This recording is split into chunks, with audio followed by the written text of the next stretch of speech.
All right, let's talk about something that can be incredibly stressful for families, paying for long-term care. A huge part of that stress that comes from all the myths and just plain wrong information floating around about Medicaid. So today, we're going to clear all that up. Does it feel like you're trying to find your way through a maze in the dark? Well, you are definitely not alone. The source material we're looking at today actually calls the Medicaid process a labyrinth. And honestly, that's the perfect word for it. It's this confusing tangle of rules and scary stories that can make you feel totally lost. But hey, that's what we're here to do. We're going to take a machete to all that confusion, cut right through it, and separate what's fact from what's fiction. Our goal is to bust those common and often really costly myths so you can breathe a little easier. Okay, let's dive right into the biggest one of all. This is the myth that I think causes the most fear and anxiety out there. It's this idea that to get any help from Medicaid, you have to be completely broke, like destitute. I'm sure you've heard it. Maybe you've even worried about it yourself, that you have to spend down every single penny, sell off the house, get rid of everything you've worked your whole life for. Only then can you get help. Well, I'm happy to tell you that is not the whole picture. So here's the reality check, and it's actually pretty good news.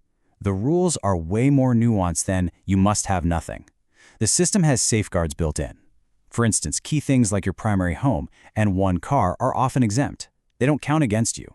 And this is huge. For married couples, there are special rules to prevent what's called spousal impoverishment. This makes sure that the healthy spouse who's still at home isn't left with nothing. It's about support, not about making people poor. Now, that fear of losing everything, it often pushes people towards what seems like a really logical solution. But, and this is a big but, it's one of the most dangerous mistakes you can possibly make.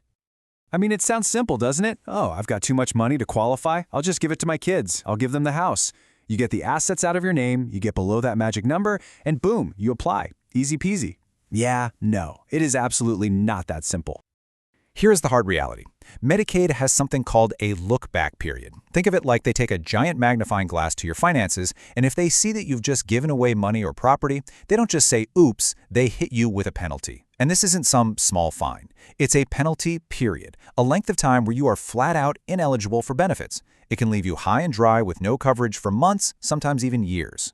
So how far back are they looking? A long way. In most states, it's a full 5 years. That's right. From the day you hand in that application, they can scrutinize every single financial transaction for the last 60 months. All right, let's move on to myth number 3. And folks, this is a big one. This misunderstanding probably causes one of the most significant and frankly expensive mistakes in planning for senior care. It all comes down to confusing two totally different programs. Okay, let's break this down simply. Think of Medicare as your regular health insurance. It pays for doctors, hospital stays, and short-term skilled medical care, like rehab after a surgery. Medicaid, on the other hand, is for long-term custodial care. We're talking about help with daily activities, bathing, dressing, eating. Mixing these two up can leave you with a huge, and I mean huge, gap in coverage right when you need it most. Okay, let's tackle another really common worry. This is for anyone out there whose loved one gets a regular check, from Social Security or a pension. There's this pervasive myth that if you have any kind of steady income, forget it, you're automatically disqualified for Medicaid. And it makes sense why people think that. If you've got money coming in the door every month, how can you possibly qualify for a program meant for folks with limited resources? But there's a specific legal tool that was designed for this exact problem. So the reality isn't a hard no. It's an income cap. And if your income is over that cap, there's a workaround. It's a special kind of trust called a qualified income trust, sometimes known as a Miller trust. Think of it like a special bucket. The income that's over the limit gets put into this bucket. That money is then used to help pay for care. But for the purpose of getting qualified, Medicaid only sees the income that didn't go in the bucket. It's a way to legally make you eligible. All right, our final myth. After hearing about look-back periods and special trusts, you might be thinking, okay, at least the application itself is probably just a simple form, right? Well, I'm sorry to say, that's the last myth we need to bust. The source material we're using has a quote that just nails it. It says to think of the application less like a form and more like a detailed audit of your loved one's entire financial life. And that is exactly what it is. It's not filling in a few boxes. It's a deep, deep dive. And just look at what that means in practice. We're talking years of bank statements, tax records, deeds to property, life insurance policies. You have to provide proof for every single transfer of assets. And get this, one little mistake, one unexplained deposit for $50, one missing signature, and your application can be denied.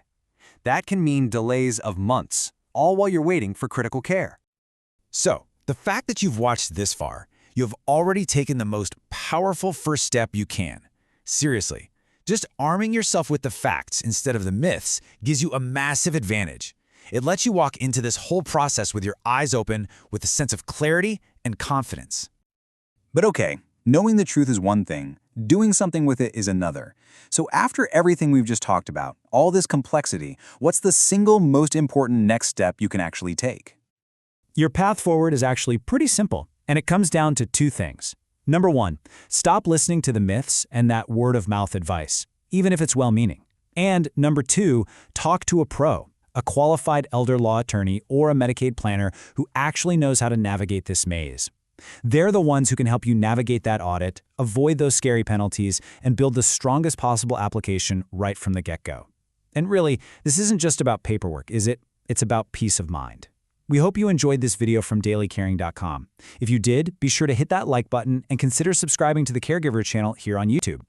Brought to you by Daily Caring.